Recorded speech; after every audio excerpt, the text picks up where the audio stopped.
రమణ గారు సార్ నమస్కారం. నమస్కారం Rajesh, how you? I'm good sir, fine sir. Very good, thank you. Ramana Gogula ఒక మ్యూజిక్ సెన్సేషన్, మీ పాటలతో ఒక వైబ్ ఇచ్చారు. మ్యూజిక్ సైడ్ ఇటు ఎలా సార్? చైల్డ్హుడ్ నుంచి I been involve with music at bands, కాలేజ్లోను, ఐఐటీలోను, యూఎస్ఏలోను. So then when I came here I made an album called ఏలేలా, ఏ పిల్ల అనే ఆల్బమ్. ఓకే, అవును. When I made a video that became a sensation, that went to number one. Then I got a call from Venki and Jayant and Premanti వచ్చింది. So my journey is through my music only, mostly. Sir మీకు గుర్తుకుందా, ప్రేమంటే ఇదేరా ముంబైలో జయంత్ గారు మిమ్మల్ని కలిసారంట. Right. That's first ఎవరో refer చేశారంటే ఇలా album ఉంది, ప్రైవేట్ ఆల్బమ్ విను అంటే అవును. విని మీకు కాల్ చేసి మాట్లాడేటప్పుడు మీరు అంత ఇంట్రెస్ట్ చూపించలేదంట movies side something. I think ఆయన చెప్పింది, లైక్ ఐ సెడ్, నేను I'm an accidental music director. Music director అవ్వాలని కోరుకోలేదు. Okay, it just happened and I'm happy. It's a good accident. So అలా మీకు ఇంట్రెస్ట్ లేదంటే ఆయన లేదు ఆలోచించండి అవి అంటే సంథింగ్ 2 సిచ్యువేషన్స్ చెప్తాను, ఒక 2 ట్యూన్స్ చేసి పంపించారంటే మీరు నాకు తెలిసి ఫ్యూ అవర్స్లోనే ఆయన ఐ థింక్ చెన్నైకి వెళ్ళే లోపే మీరు 2 సాంగ్స్ నైట్ లోపల mid night or early morning లోపు 2 సాంగ్స్ చేసి ఇచ్చారంట. బొమ్మాయి బొమ్మ సోదర సంథింగ్ అదొకటి, ఇంకో సాంగ్ ఒకటి నాలో ఉన్న ప్రేమ. నాలో ఉన్న ప్రేమ. సినిమా మ్యూజిక్ సైడ్ ఇంట్రెస్ట్ లేదు, బట్ అంత క్విక్గా ఎలా సార్ అసలు ఆ కంపోజిషన్? మనకి బేసిక్గా I took it as a challenge. Story వినగానే 2 songs just came up. So I created the songs and sent him. నేను I didn't expect him to like it so much. వాళ్ళకి విపరీతంగా నచ్చేసినాయి 2 పాటలు. So that's how it started. So Venkatesh గారిని ఎప్పుడు కలిసారు sir? అప్పుడే. దెన్ జయంత్తో పాటు Venky came home to Bengaluru. నేను ఇప్పుడు బెంగళూరు ఉన్నాను. And so we talked and we listen to the songs and music and I thought this is a journey that I should do. It's new journey. ఆ ఆల్బమ్కి అప్పట్లో విపరీతమైన craze ఉండేది. చాలా audio cassettes చాలా విపరీతంగా సేల్ అయ్యాయి. ద బెస్ట్ ఆల్బమ్ ఆ టైంలో, అది ఆ సీజన్లో. సో మీకు వచ్చిన అప్రిషియేషన్ కానీ ఆ ఆల్బమ్కి సంబంధించి ఇండస్ట్రీ నుంచి కానీ? I mean, I was shocked. I mean, నేను ఇంత రియాక్షన్ ఎక్స్పెక్ట్ చేయలేదు. I mean, that it will be so successful. And ఆ టైంలో I think it's a different kind of music. అదే అన్న కొంచెం music, it was different from the mainstream. So I think people liked it. తమ్ముడు మీ second film కదా, అది opportunity ఎలా sir? Arun continue, same producer కదా. Okay, for both. సో ఇది అయిపోగానే ఆయన పవన్ దగ్గర తీసుకెళ్ళాడు, మెట్ పవన్. అండ్ సో అది తమ్ముడు, బద్రి, మీ కాంబో సెట్ అయిపోయింది. Johnny combo was good. Johnny. So ఈ మూవీస్ అన్నీ సమ్ ఆ సింక్రనైజేషన్ నాకు పవన్కి and the way we gelled was fantastic. So just worked out. ఒక టైంలో ఏంటంటే మీ పాటలు వింటే అందరు పవన్ కళ్యాణ్ గారే పాడినట్టు ఉండేది, ర్యాప్ టు వాయిస్ అనమాట. పాడేటప్పుడు కానీ ఆయనకి మీకున్న ర్యాప్ కానీ అదంతా ఎలా ఉండేది sir? I mean, he was a fantastic human being. He's a very అతనికి ఏం కావాలో అని బాగా తెలుసు. He knows what he wants and he's very down to earth. I like him as a human being. He's an excellent friend. So we had a good time making music and doing music. So it was a great rapper. బద్రీలో songs విషయానికి వస్తే అంటే మీకు ఒక tinge ఉంటుంది, energy pass చేస్తారు స్టార్టింగ్లో, ఏ చికిస్తా. So ఆ వర్డ్లు, అవన్నీ కస్ వర్డ్లు అలాంటివి ఎలా సార్ ఎక్స్పెరిమెంట్లు చేశారు మీరు కొన్ని ఆ వర్డ్స్ కానీ? అది ఆ టైంలో ఎలా ఉండేది సార్ ఆ వర్డ్స్? ఇప్పుడు ఏ చికితా ఉంది, సో అది ఎలా వచ్చింది? సో ఏ చికితా అనేది అది స్పానిష్ వర్డ్ అది. ఓహో. సో అది యూస్ చేయగానే Pawan loved it. I love that word. So it is a combination of being creative, ఒక కొత్తదాన్ని తీసుకురాని పాటకి ఇంట్రెస్టింగ్ వర్డ్స్ క్రియేట్ చేసి ఆ పాటకి మెలడీ సెట్ చేసాం. So it worked out. Very nice song. జానీలో కూడా మీరు ఒక మంచి సాంగ్స్ ప్లస్ మెలోడీస్ కూడా ఇచ్చారు. అందులో నారాజ్ కాకురా అనే సాంగ్ ఉంటుంది, మత విద్వేషాలు, మత గొడవల మీద ఒక మంచి సాంగ్ కంపోజ్ చేశారు. ఆ సాంగ్ ఎలా సార్? ఆ కంపోజిషన్ గురించి ఏదైనా చెప్పండి. అది actually the song was written by the poet, the lyric writer. ఆయన ఫస్ట్ లిరిక్స్ కట్టి ఆ లిరిక్స్కి ఒక బీట్ సెట్ చేసి ఆ బీట్కి ఒక మెలడీ సెట్ చేసి ఆ పాట బయటకు వచ్చింది. సో నేను credit I have to give to the person who's written the lyrics along with Pawan. Sir ఆ పాటకి మీకు పవన్ కళ్యాణ్ గారికి, ఆయన డైరెక్టర్ ఆ సినిమాకి, సో ఎలా ఉండేది సార్ ఆ పాట సిచ్యుయేషన్ కానీ? అంటే చాలా మంచి సందేశం ఉంటుంది ఆ గొడవల మీద, మత గొడవలు వద్దురా అని. సో ఆ టైంలో డిస్కషన్ ఎలా ఉండేది ఆ సాంగ్ గురించి? అంటే నేను లిరిక్ రైటింగ్లోను మన మెలడీ కట్టిన తర్వాత we sit down and discuss the lyrics of the song. But most of the lyrics for that particular song was finalized by Pawan, you know. Yeah, so he is very clear. ఆయనకి ఎలా కావాలో ఆ పాటకి. So it was structured well. And ఆ పాటకి ఒక ఆ tapes కానీ నాట్ బీట్ కానీ వేసి సినిమాటోగ్రఫీ కూడా బ్యూటిఫుల్ డాన్స్ అంతా. So yeah it went well that time. So అన్ని కుదిరింది ఆ పాటకని. అబ్సల్యూట్లీ. దాంట్లోనే ఏ చోట నువ్వు ఉన్న ఆ song one of my favourite song sir. అది మెలోడీ సాంగ్ మంచి కుదిరింది. ఆ సాంగ్ గురించి చెప్పండి సార్. అది ఎలా? అది పల్లవి used an old song. Okay. చరణం మార్చేసాను నేను. అదేలేండి రీమిక్స్ కదా sir. Yeah, so we change the చరణం, but it's a beautiful song. It's ఆ పాటకి ఒక ఆ పాట గురించి ఆలోచించినప్పుడు we just decided we going to make it a very melodic song. And composition కూడా అలాగే వెళ్ళింది with lot of melody and beauty. So the song actually came out. So that's how that song was composed. And తమ్ముడులో ఏ పిల్ల నీ పేరు lovely ఆ song గురించి చెప్పండి sir. అంటే దాని బ్యాక్ అండ్ స్టోరీ ఎలా జరిగింది? అది ఆ పాట నేను ఫస్ట్ నా ఆల్బంలో పాట, అది నా ఆల్బంలో పాట. Pawan loved it. మన సినిమాలో పెట్టుకోవచ్చు అంటే yeah please let's do it. దానికి I think we rewrote the lyrics కొంచెం మార్చాం పాటకి, నా ఒరిజినల్ దానికి. పవన్ క్రియేటివ్గా రైల్వే స్టేషన్ గెటప్ ఇవన్నీ చేసి ఆ పాటను ఇంకో నెక్స్ట్ లెవెల్ తీసుకెళ్ళాడుతాను. కొంచెం అందం తీసుకొచ్చారు. It was fantastic. So yeah, that song was one of my album songs. ఆల్బమ్లోంచి పాట తీసాను. అదొకటి, తర్వాత పెద్ద ఆటిన మాట ఒకటి. ఓకే, అది కూడా నా ఆల్బంలో పాట అది. సార్ మీరు ఇందాక అన్నారు అంటే మీ పాటలకి పిక్చరైజేషన్ గురించి మాట్లాడుతున్నారు మీరు ఇందాక జానీ కానీ ఇప్పుడు కానీ. మీకు మీ పాటని క్రియేట్ చేశాక, ఒక పాటను క్రియేట్ చేశాక యాజ్ అ మ్యూజిషియన్ మీకు బాగా నచ్చి అరే సూపర్ ఇరగదీశారు వీళ్ళు, నా పాటకి న్యాయం చేశారు పిక్చరైజేషన్ అన్నది ఏముంది సార్? ఎస్పెషల్లీ పవన్ సినిమాలతో every song he took lot of care. నాకు ఐ లవ్డ్ ఎవ్రీ సాంగ్ కదా. బట్ ఏ పిల్ల స్పెషల్ కదా. అదే రకమైన ఒక ఊపు పట్టుకొచ్చింది మనుషులకి. మీరు అన్నట్టు కొంచెం ఆ గెటప్స్ కానీ ఆ కంపోజిషన్ కానీ లైక్ దాంట్లో బీడీ తాగడం. అదొకటి. నారాజ్ వ్యాకరం also very well done. So every song had a mood. ఆయన ప్రతి పాటకి ఒక మూడ్ క్రియేట్ చేసి ఆ మూడ్తో షూట్ చేయడం అయింది. So I loved all the songs. మీరు ది బెస్ట్ సాంగ్స్ చాలా ఇచ్చారు. One of my favourite is యువరాజు సార్. సో యువరాజులో మనసేమో చెప్పిన మాటే వినదే నా one of my favourite song sir అది.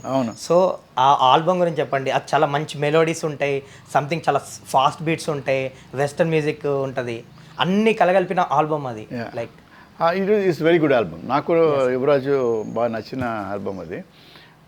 ఆ పాట వేటూరు సుందరమూర్తి రాశారు లిరిక్స్. ఆయన ఫెంటాస్టిక్. ఆయన సరస్వతి పుత్రుడు, ఆయన legend. Is a legend. So he wrote the lyrics.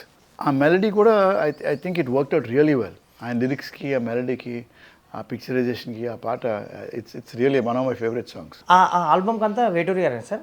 Album అంతా వేటూరమ్మా. సో అందులో కొంచెం చమక్కులు కూడా ఉంటాయి ఓ పాటలు. మా విల్లు కొని తెచ్చుకో కొత్తవే విల్లు కొని అంటే వేటూరి ప్లేస్ విత్ వర్డ్స్. ఆయన వర్డ్స్ బాగా ప్లే ఉంటుంది ఆయనకి. అంటే ఆయన రొమాన్స్ని చాలా అందంగా చెప్తారు. మీరు ఇప్పుడు మనం పాడుకున్న ఆ పాట ఏదైతే ఉందో కొంచెం రొమాంటిక్ నెంబర్ అది. మా విల్లు కొని తెచ్చుకో వే విల్లు అని చెప్పుకో సంథింగ్. ఆ పాటతో ఆయనతో ఎలా ఉండేది సార్? ఆ పాట గురించి కానీ ఆల్బమ్ గురించి. వేటూరు గారు స్పెషల్ ఫ్రెండ్ నాకు. సో నేను ఒక మెలడీ కంపోజ్ చేసిన తర్వాత ఆయన దగ్గర కూర్చునేవాడిని. కూర్చుని లిరిక్స్ రాయించుకునేవాడిని. మీరు ఇందాక ఒక మాట అన్నారు, ఒక పాట అదే లిరిక్ నుంచి కంపోజ్ చేసిన సాంగ్ అదే. అలా ఇంకేం ఉన్నాయి సార్? అంటే లిరిక్ నుంచి మీ career? Not many. Most of the songs melody నుంచి లిరిక్సే. నారాజు వ్యాకరం ఒకటి. Okay. That was the lyric first. I think that's the only song. తత్మం అన్నీ మెలడీ నుంచి లిరిక్సే.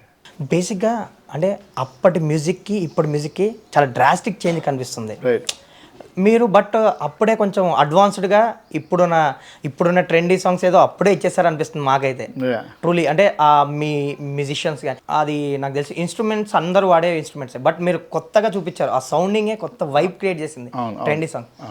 సో ఆ టైంలో ఈ అడ్వాన్స్ మ్యూజిక్ ఇదంతా మీరు ఆల్రెడీ ప్రైవేట్ ఆల్బమ్స్ నుంచి వచ్చారు కాబట్టి అది అడ్వాంటేజ్ అయింది అనుకుంటారు మీకు, మీ థాట్ ప్రాసెస్ కానీ మీ అంటే ఐ డోంట్ థింక్ అంటే ఎస్ కొంచెం మ్యూజిక్ బ్యాక్గ్రౌండ్ ఇన్స్ట్రుమెంటేషన్ వర్కౌట్ అవుద్ది. But more than that I think జనాలకి మెలడీ క్రియేషన్ అనేది ఇంట్రెస్టింగ్ అనిపించింది. ఓకే, ఒక creating, throwing in some rap, throwing in some rock and roll, some blues, ఒక పాటలో reggae, ఇవన్నీ డిఫరెంట్ వరల్డ్ జానర్ మ్యూజిక్ని embed చేసి పాటలోను కంపోజ్ చేయగానే మనుషులకి I think my fans loved it. I think that was a turning point మ్యూజికల్గా. మీ పాటలో ఒక హై ఎనర్జీతో స్టార్ట్ అవుతాయి స్టార్టింగ్లో మీ వాయిస్తో సంథింగ్, తర్వాత ఒక ట్రాన్సాక్షన్లు కూడా ఉంటాయి. మీరు చాలాసార్లు అలా మిక్స్ చేశారు, బ్లెండ్ చేశారు సంథింగ్. ఆ టైంలో మీకు ఎక్స్పెరిమెంట్లు చేశారు చాలా మీ సాంగ్స్లో. సో అవి ఎలా కుదిరింది సార్ ఆ ఎక్స్పెరిమెంట్స్ కానీ ఆ బ్లెండ్ చేయడం? అవన్నీ నో ప్లానింగ్ అమ్మా. I don't plan my songs. ఒక మెలడీ రాసిన తర్వాత ఆ మెలడీకి ఎలాంటి భావం యాడ్ చేయాలో లిరికల్గా, మ్యూజికల్గా అనేది అది స్పాంటేనియస్గా వస్తుంది. దానికి పెద్ద ప్లానింగ్ ఏమి ఉండదు. ఆ మూమెంట్లో క్రియేట్ అయిన సాంగ్స్ అవన్నీ. మీ పాటల్లో మ్యాక్సిమం మీ వాయిస్ ఉంటుంది, ఎక్కువ పాటలు మీరే పాడారు. అంటే మీరు పాడిన ఆ హీరో కూడా యాప్ట్గా సెట్ అయింది. లైక్ మహేష్ గారికి కానీ, పవన్ కళ్యాణ్ గారికి కానీ, వెంకటేష్ గారికి కూడా. సో ఎవరికైనా యాప్ట్గా కుదిరింది. మీ వాయిస్ కొంచెం టిపికల్ వాయిస్, బట్ వాళ్ళకి బాగా సింక్ అయింది, వాళ్ళు పాడినట్టే ఉంటుంది అది. సో ఎప్పుడైనా మీకు ఆ టైంలో, ఆ పీరియడ్లో మీరు పాడుతూ ఉండేవారు కదా, ఎప్పుడైనా వేరే సింగర్కి వెళ్దాం అనుకుంటే లేదు హీరోలు కానీ డైరెక్టర్లు కానీ లేదు ఈ సాంగ్ నువ్వే పాడాలని అలా ప్రెజర్ చేసి పాడించిన సాంగ్స్ ఏమన్నా? ఇప్పుడు నేను పాట పాడుతున్నా అంటే ఇది నా డెసిషన్ కాదు, అన్నీ మీకు పాడాలని ఉండదు కదా. డెసిషన్ అనేది ఒక డైరెక్టర్ది, ఒక హీరోది, ఒక ప్రొడ్యూసర్ది, అందరూ కూర్చుని డిసైడ్ చేసినది. So sometimes they want use my voice, sometimes I feel that we should bring other musicians. So compulsory లేదమ్మా, it's matter of the choice. ఆ టైంలోనే ఆ సినిమాకి ఏది మంచిదైతే అది చేయడం, దట్స్ ఆల్. అంటే ఈ పాటకి మీరైతేనే యాప్ట్ అని అలా మిమ్మల్ని ప్రెజర్ చేసి పాడించిన పాట ఏమైనా ఉందా ఎస్పెషల్గా? అంటే హీరోలు కానీ డైరెక్టర్లు కానీ? నో ప్రెషర్, ఎవరు ప్రెషర్ పెట్టరు, but they want me to sing the song. But మీకు కొన్ని ట్యూన్స్ కంపోజ్ చేశాక మీలో ఉన్న ఆ సింగర్ ఎవరైతే ఉన్నారో ఈ పాట నేను పాడితే బాగుండు అనిపించిన మీ పర్సనల్ ఇంట్రెస్ట్ అనిపించదు. ఎందుకంటే పాట పాడిన తర్వాత అది వదిలేయడమే మెలడీని. ఇంకో సింగర్ వచ్చి he might do more justice to the song, you know. కానీ people want my voice, the fans want to listen to my voice. Sir ఇప్పటి మ్యూజిక్కి అప్పటి మ్యూజిక్కి మీరు అబ్జర్వ్ చేసింది ఏంటి? ఎలాంటి చేంజెస్ కనిపిస్తున్నాయి మీకు అప్పటికి ఇప్పటికి? To be honest with you, not much of change, it's the same. I mean music is more or less అదే ఈక్విలిబ్రియంలో వెళ్తుంది, right? But there are lot of creative directors, music directors కొత్త వాళ్ళు వస్తున్నారు, కొత్త ట్యూన్స్ పట్టుకొస్తున్నారు, మెలడీలు మారుతున్నాయి, రైట్? బట్ ద బీట్ స్ట్రక్చర్లో పెద్ద నాకేం బిగ్ డిఫరెన్స్ ఏం కనబడట్లేదు. అదే కొట్టుడు, అదే ఆ not feel, which is good. People want that. జనాలకి ఇష్టం కాబట్టి వాళ్ళు కొడుతున్నారు. So I feel that there is a need for a change. మీరు కంపోజ్ చేసిన పాటలు, మీరు కానీ మనీ గారు కానీ ఆర్పి పట్నాయక్ గారు కానీ, మీరు కంపోజ్ చేసిన పాటలకి లైఫ్ టైం ఎక్కువ. ఇప్పటికీ మేము వింటున్నాం, ఇప్పటికీ అవి ఆస్వాదిస్తున్నాం. బట్ ఇప్పుడు వచ్చేవన్నీ ఒక ట్రెండీ సాంగ్స్ అనిపిస్తున్నాయి. అంటే వస్తున్నాయి, ఒక మిలియన్స్ కొడుతున్నాయి, మళ్ళీ అంటే రిపీటెడ్గా వినడానికి కానీ కొన్ని సంవత్సరాలు మాతో జర్నీ చేసే సాంగ్స్ రావట్లేదని అంటే మ్యూజిషియన్స్ అనిపిస్తుంది బేసిక్గా. అంటే అప్పుడు మీరు కంపోజ్ చేసిన పాటకి లైఫ్ టైం ఉండడానికి, ఇప్పుడు లైఫ్ టైం తగ్గిపోవడానికి రీజన్ ఏమనుకుంటారు మీరు? అంటే స్పెషల్గా నాకు తెలియదమ్మా, I don't know the answer to that question. I feel you know ఓ పాట ఇమోషనల్గా కనెక్ట్ అయితే దానికి లైఫ్ స్పాన్ పెరుగుద్ది. ఓకే, ఇమోషనల్గా కనెక్ట్ అవ్వకపోతే లైఫ్ స్పాన్ పెరగదు, రైట్? సో ఇమోషనల్గా కనెక్ట్ అవ్వడం ఒకటి, స్పాంటేనియస్గా ఆ బీట్ బాగుందండి మూమెంట్లో గెంతడం ఇంకోటి. పవన్ కళ్యాణ్ గారితో మీరు చేసిన సినిమాల్లో ఇంగ్లీష్ సాంగ్ ఒకటి అసలు పవన్ ఫ్యాన్స్ అందరికీ వన్ ఆఫ్ ఫేవరెట్ సాంగ్ అది. సో ఆ కంపోజిషన్, ఆ సాంగ్ గురించి, ఐడియా గురించి చెప్పండి సార్. అది ఎలా? ఏం లేదు, ఐ మీన్ నేను ఆ సిచ్యువేషన్కి we were sitting down and composing the song. నేను ఆ ట్యూన్ కట్టిన తర్వాత అది నేను ఇంగ్లీష్లో రాశాను లిరిక్స్. ఓకే, ఆ సిచ్యువేషన్కి తగ్గట్టు. అది విపరీతంగా నచ్చింది పవన్కి. Just said that's it, this is it, ఇదే పాట. సో నేనేదో మెలడీకి యాడ్ అవుతుందని చెప్పి ఇంగ్లీష్లో రాశాను. ఓకే. కానీ ఆయనకి వినగానే he just loved it and he said this is it, తిరగలేదు, రైట్. సో అలాగే first time in the history of Telugu cinema English song, completely English. అవును, మీరే చేశారు అలాగే హిస్టరీ ఆఫ్ తెలుగు సినిమాలో బద్రీలో Hindi song, Hindi song. Right. So there's lots of experiments we did, there's lots of guts ఉండాలి దానికి ట్రూ చేయాలంటే కదా. కదా. That guts only Pawan had. He had the guts. He's visionary. ఆ విధంగా క్లారిటీ ఎక్కువ, ఏం చేయాలో బాగా తెలుసు. నచ్చింది వెంటనే హీ కెన్ ఫీల్ ఇట్. ఈ పాట ట్యూన్ ఇది బాగుంది, that's it. Okay. So fix అయిపోతారు మనిషి. So yeah, it's a great experience working with. ఆయనతో మ్యూజిక్ కంపోజిషన్స్ ఎలా ఉండే సార్? మ్యూజిక్ సిట్టింగ్స్ కానీ ఎస్పెషల్లీ జానీకి ఆయన డైరెక్టర్, Yeah, I mean, ఆయనతో ఎక్కువ like I travel said, like I said, మా సిట్టింగ్స్ అన్నీ ఎప్పుడు ఆల్వేస్ పర్సనల్. జస్ట్ మీ బోయ్ గో సిట్ డౌన్, మ్యూజిక్ అని ఎక్కువ మాట్లాడేవారు. మీరిద్దరు? Yeah, just SIT and talk. And ఆ కాన్వర్సేషన్ మధ్యన ఒక మెలడీ వచ్చేది బయటికి. ఓహో. యా, సో ఇట్స్ ఏదో కూర్చుని మ్యూజిక్ ఆడదామనే ఏంతో కాదు, but rather sit down and talk and discuss and suddenly a tune comes out. So it's creative process is different. జానీకి ఎలా ఉండే సార్ మ్యూజిక్ సిట్టింగ్స్ ఆయనతో మీకు? సేమ్, ఐ మీన్ ఇట్స్ ఎందుకంటే ఆయన డైరెక్టర్, ఎక్కువ మీతో మీటింగ్స్ ఉంటుంటాయి, ఆయనకి ఏం కావాలి సిచ్యువేషన్స్ కానీ. like I said, he's very clear what he wants, right? But music create చేయాలని కూర్చోలేదు, ఒక కాన్వర్జేషన్ నుంచి మ్యూజిక్ బయటకు వచ్చేది, right. And I think that's very rare.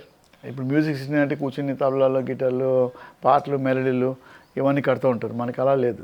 It's just matter of conversation, a song comes, we finalize it. ఇప్పుడు అందులోనే నువ్వు సారదాగుడు మాను రన్ను అని చిన్న బిట్ సాంగ్ ఉంటుంది, అది పవనే పాడారు. అది సో ఆయనతో పాడించడానికి రీజన్ ఏంటి? ఆయన లేదు, that's particular song he sat down, he wrote it. అవునా sir? He wrote it with another lyric writer and he sang it. I said, you should sing it. And he's such a enthusiastic person, right? So I give him full credit for that song. I take no credit. Johnny best album songs మంచి vibe create చేశాయి. పవన్ కళ్యాణ్ గారు direction చేశారు. So Gita arts ఆ టైంలో మంచి buzz ఉన్న film అది. But ఎక్స్పెక్టేషన్స్ని రీచ్ అవ్వలేకపోయింది సినిమా. సో రిలీజ్ తర్వాత ఆ రిజల్ట్ ఎలా తీసుకున్నారు సార్ మీరు? Expectation reach అవ్వలేదు. I mean, the reason is a movie is ahead of its time. Okay. అది ఆ సినిమా ఇస్ ద ఫిల్మ్ మేకింగ్ అని, స్టోరీ కానీ, it was way ahead of its time, it's fantastic. So but sometimes you win some, you lose some, so we just take it in straight. Sir మీ కెరియర్లో మీకు బాగా challenging అనిపించిన song ఏది ఉంది కంపోజిషన్లో? అంటే ఒక సిచ్యువేషన్ పర్టికులర్గా ఈ సిచ్యువేషన్ అబ్బో మనకు కొంచెం టఫ్ అని ఏమైనా అనిపించిందా ఎప్పుడన్నా మీ కెరియర్లో? నాకు అనిపించలేదమ్మా ఏ పాటకి. ఐ జస్ట్ సాట్, నాది I use to sit down by myself and ఓ స్టోరీ విన్న తర్వాత ఒక పాట కంపోజ్ చేసి నాకు నచ్చితే నేను వినిపిస్తాను, ఓకే, రైట్. సో నాకు ఒక 2-3 ఆప్షన్స్ పెట్టుకుని we go and sit down and will discuss the song. So they was never really a challenge నాకు కంపోజిషన్కి. It's very easy. ఏదైనా ఒక సాంగ్కి ఎక్కువ వర్షన్లు చేసింది ఏదైనా ఉందా సార్? ఐ థింక్ మీ కెరియర్లో లేదు, ఎక్కువ వర్షన్ చేయను నేను. అవునా sir? we just once the melody is fixed, ఒక వర్షన్తో ఫైనల్ అవడే. అంటే ఏం లేవు అసలు? No, ఐ థింక్ 3-4 వర్షన్స్ కూడా లేదు మా లేదు. ఏ song? లేదు we just finalize it and usually it happens like that, so అంటే ఎందువల్లంటే మనకి అవన్నీ మనకి కంపోజిషన్లోనే అయిపోద్ది క్లారిటీ. కంపోజ్ చేసిన తర్వాత ఇంక మళ్ళీ వర్షన్లు రావు. Final version, that's it, it's done. Sir Ramana Gogula గారు అంటే ఒక యూనిక్నెస్ ఉంటుంది మీకు. బోల్డ్ హెడ్తో కనిపిస్తారు, చిన్న ఆ పిల్లి గట్ట ఉండేది. సో ఇప్పటికీ అదే మెయింటైన్ చేస్తారు.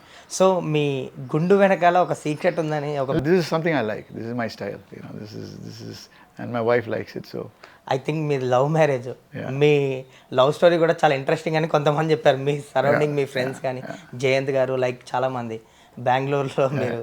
సో మీ క్రిస్ప్గా మీ లవ్ స్టోరీ గురించి సంథింగ్. ఏ లేదు, బెంగళూరులో లవ్ స్టోరీకి ఏముంది, కథలే ఉంటాయి, మామూలే కదా. You meet someone, you fall in love. అంటే బెంగళూరు డేస్.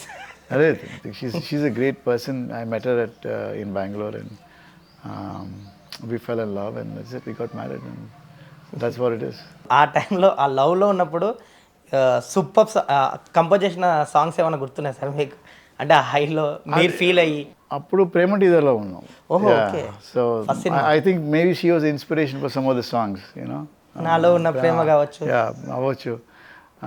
తర్వాత బ్రహ్మకి EDM, she should listen to lot of EDM music ఆ టైంలోను, Okay. Techno music. సో ఆ ఇన్ఫ్లుయెన్స్ ఆ పాటలో వచ్చినట్టుంది. So she has influence me musically a lot. ఆవిడకి మీ సాంగ్స్లో ఫేవరెట్ సాంగ్ ఏది సార్? ఐ థింక్ ఇప్పుడు మొన్న గోదావరి గట్, okay. I think she really loves that song. That is our favourite right now. మీ కెరియర్లో మీకు ది బెస్ట్ సాంగ్ అనిపించింది, మీకు బాగా ఇష్టపడిన సాంగ్ ఏది సార్ మీ మీ కంపోజిషన్లో? నాకు బాగా నచ్చిన song only one song sir. మనసేమో చెప్పిన మాట వినదు. Yuvaraju. Yeah Yuvaraju. That's lovely composition I feel, right. Of course పవన్తో చేసిన పాటలన్నీ దే ఆర్ బ్లాక్ బస్టర్స్ కదా. బంగాళాఖాతం ఇంకో పాట. So these are 2 songs I really like. బద్రికి అంటే పూరి జగన్నాథ్ గారితో వర్క్ చేశారు కదా సార్, పూరి గారు పవన్ గారు, అది ఒక crazy combo. Debut director Pawan garu అవకాశం ఇచ్చారు.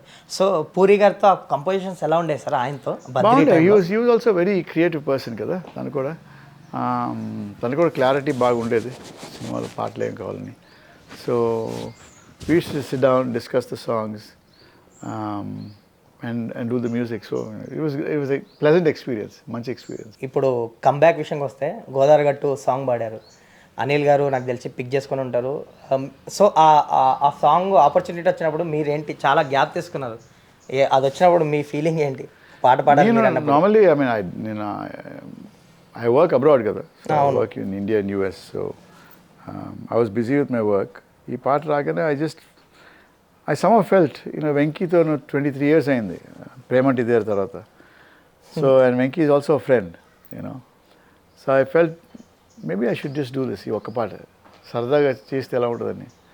కానీ అన్ఎక్స్పెక్టెడ్గా పాట now I think today 75 million yeah sir views. ఇది ఇంకా 100కి రీచ్ దగ్గరలో ఉంది, 100 millionకి. ప్రతి విలేజ్లోనూ న్యూ ఇయర్స్కి ఈ పాటే అట రాజమండ్రిలోను. సో ఐఎమ్ వెరీ హ్యాపీ పాటతోను. ఎస్పెషల్లీ భాస్కర్ భట్ల గారి లిరిక్స్ కానీ, బీమ్స్ గారి మ్యూజిక్ కానీ అన్ని చక్కగా కుదిరినాయి. Very nice. It's a lovely composition and singing creative freedom నాకు తీసుకున్నాను నేను. I just sang it the way I want to sing it. And Bhaskar Bhatla lyrics అదిరిపోయినాయి పాటకి. So I'm just happy. New ఇయర్స్కి ఇదొక బిగ్ ప్రెజెంట్. ఈ సాంగ్ గురించి వెంకటేష్ గారు ఏమన్నారు సార్ మీరు పాడాక? ఫోన్ చేశారు వెంటనే ఫోన్ చేసి, రమణ అదిరిపోయింది పాట, thank you. He was very happy. Okay. Yeah, he was very happy. My first hero. Yeah, my first hero, and he loved it. He called me up, Rana called me up, a lot of people called me up. Everyone called up and said this. Especially అంటే చాలా రోజుల తర్వాత ఆ పాటకి beauty ఏంటంటే మీ వాయిసే. చాలా రోజుల తర్వాత మీ వాయిస్ వినేసరికి ఒక్కసారిగా మ్యూజిక్ లవర్స్ కానీ, సినిమా జనాలు కానీ ఒక చాలా బ్యూటీ అనిపించింది. అది ఫ్రెష్నెస్ వచ్చింది. బేసిక్గా మీరు మ్యూజిక్ డైరెక్టర్, సినిమాలు చేస్తున్నారు. లైక్ చాలా చాలా పెద్ద బ్రేక్ తీసుకొని గ్యాప్ తీసుకున్నారు. అంటే లైక్ మీరు ముందు నుంచి టెక్నాలజీలో, సాఫ్ట్వేర్లో ఉన్నారు. మోస్ట్లీ ప్రేమంటే ఇదేరాక ముందు కూడా మీరు సాఫ్ట్వేర్లో, సో అప్పటికే ఉన్నారు. సో అందరూ ఏంటంటే ఇప్పుడు ఏదో మీరు మధ్యలో బ్రేక్ తీసుకొని సాఫ్ట్వేర్ సైడ్, టెక్నాలజీ సైడ్ వెళ్ళారనుకుంటారు. బట్ మీరు స్టార్టింగ్ నుంచే అసలు సినిమాకి అనుకోకుండా వచ్చారు. I told you I'm an accidental music director. Music director అవ్వాలని రాలేదు. I was always a technology guy, been with technology for the last 3 decades. Right now I'm working with artificial intelligence and data analytics, all these technologies, and this song is again one more time it just happened, right? So yeah, I've been with tech for a long time. So అంటే మీరు organic farming something వాళ్ళకి ideas ఇవ్వడం, software చాలా చేశారు. అంటే బయటికి తెలియదు కానీ చాలా. అంటే ఏంటి సార్ అటు సైడ్ గురించి కూడా ఒక మీ గురించి? అంటే నేను 8 years ago I joined this company. Okay.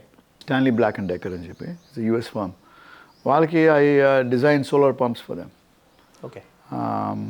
For farmers. మహారాష్ట్రలో ఆల్మోస్ట్ 1000 to 2000 పంప్స్ ఇన్స్టాల్ చేసాం కోవిడ్ ముందు. ఓకే. కోవిడ్ తర్వాత అఫ్ కోర్స్ ఎవ్రీథింగ్ స్టాప్డ్ కదా for 2 years. So we sold that business unit. So I did that. తర్వాత lighting, villages lighting with LED lights. We did that project. I had 2 startups before this. So, I've been with technology all my life, Music is just a lovely foundation to do whatever I want to do in life. So అంటే మీరు ఇంత gap తీసుకోవడానికి reason ఏంటి sir? అంటే అటు side బిజీగా ఉండొచ్చు, but Yeah, మీకు that's ఆఫర్స్ కూడా వచ్చి ఉండండి. That's the only reason. I mean, I'm just busy with work and I travel between US and India. Sir అట్లా ఇప్పుడు మీరు అన్నారు 100 ఫిల్మ్స్ ఆల్మోస్ట్ అని. సో అందులో రిలీజ్ అయ్యాక అరే ఇది చేసి ఉండాల్సిందే అని ఏమైనా అనిపించింది మీకు? ఇంకా మీ దగ్గర Once I make a decision, that it's gone. ఇంకా It doesn't matter. థింక్ చేయరు ఇంకా. Yeah, it doesn't matter. Sir అంటే ఆ టైంలో మొత్తం అమెరికాలో షిఫ్ట్ అయిపోయారు sir? Yeah, I was back and forth. Hyderabad, US, Hyderabad, US. మధ్యలో Bengaluru. Bangalore, of course. Bangalore, yeah. Via Bengaluru. Yeah, via Bangalore. And me daughter కూడా మంచి సింగర్ అని విన్నా నేను. Yeah, she's a good singer. తనని ఎప్పుడు ఇంట్రడ్యూస్ చేస్తున్నారు? She's more into pop and English. She's English song, so she's releasing English album. Okay, private album. Private album. Next month. So we're doing a video for her. We're shooting a video. In fact, day after tomorrow, a video to busy ఉంటాను నేను. ఓహో, okay. Yeah. So ఆ song బయటికి రాబోతుంది. బయటకు వస్తుంది. But she's more into English songs and తనకి పాడాలంది తెలుగు పాటలో చూద్దాం. We'll see how she does it. She's going abroad for her education. So ఇక్కడ ఉంటే తప్పకుండా పాడిస్తాను. మీకు ఫస్ట్ ఛాన్స్ ఇచ్చిన జేఎన్సీ పరంజీ గారు, డైరెక్టర్ గారు మిమ్మల్ని ఒక క్వశ్చన్ అడగమన్నారు స్పెషల్గా. మీ దగ్గర ఒక మంచి ప్రైవేట్ ఆల్బమ్ ఉంది రమణ దగ్గర, అది ఎప్పుడు రిలీజ్ చేస్తారో అడుగు రాజేష్, నువ్వు అసలు అది ఎప్పుడు రిలీజ్ చేయట్లేదో కూడా అడుగు, నేను అడిగానని చెప్పన్నారు. యా, జయంత్ తెలుసు ఆల్బమ్ గురించి. I'm working on the album right now. ఏంటి సార్ అది దాని గురించి? అది ఇట్స్ ఆయన చాలా చాలా బాగా చెప్తున్నారు. యా, ఇట్స్ డిఫరెంట్ ఆల్బమ్ అమ్మ. అది ప్రాబ్లీ 25లో రిలీజ్ చేస్తాను, 2025లోను. It's again English and Telugu and Hindi, all 3 languages. You'll see it వచ్చినప్పుడు. జయంత్ గారు, మీరు, మణిశర్మ గారు, లైక్ ఆయన జయంత్ గారు పెడుతుంటారు ఇన్స్టాలో కొన్ని స్టోరీస్. మీరు ముగ్గురు కలిసి ఒక వైబ్ చిల్ అవుతూ మీ సాంగ్స్ ఎంజాయ్ చేస్తూ మీరు మ్యూజిక్, ఎలా ఉంటుంది సార్ మీ ముగ్గురు మధ్య ఆ బాండింగ్? కానీ Mani is also very good friend. Jayanth of course is an excellent friend. We always have a good time sitting down and talking and discussing films and listening to music. And Jayanth is a fun guy. మీకు తెలుసు, really nice guy. ఆయన లైఫ్ని భలే enjoy చేస్తారు. Is a nice guy. So yeah, good sessions, very good sessions. Gap ఉండింది కదా ఇండస్ట్రీలో, ఈ గ్యాప్ని ఫిల్ఫిల్ చేసుకోవడానికి మీతో ఎవరితోనైనా టచ్లో ఉండేవారా? లైక్ మణి గారు కానీ జయంత్ గారు కానీ మధ్యలో మాట్లాడుకోవడం, ఇండస్ట్రీ కానీ ఇండస్ట్రీ గురించి తెలుసుకోవడం? I used to be in touch with people, but people are busy with their lives కదా, and I'm busy with mine. So ఇప్పుడు now that I'm back, we'll see, we'll be అందరితో టచ్లో ఉన్నాం మళ్ళీ. So Godavari గట్టు మంచి కంబ్యాక్ అనిపించింది మీకు? బాగా అయిందమ్మా సినిమా పాట. I'm very happy with the song. It went really well. Anyways, thank you so much. Thank you for the interview sir. మంచి టైం ఇచ్చి చాలాసేపు మాట్లాడారు. Thank you. హోప్ఫుల్లీ నాకు తెలిసి మీ ప్రైవేట్ సాంగ్ కానీ అండ్ మీ కంపోజిషన్లో సాంగ్స్ కూడా త్వరలోనే రావాలి. మళ్ళీ మీరు మ్యూజిక్ చేయాలి తెలుగు సినిమాకి. తప్పకుండా, నీలాంటి ఫ్యాన్స్ ఉంటే నేను తప్పకుండా చేస్తాను మీకోసం. తప్పకుండా sir. All the very best sir. Thank you Rajesh.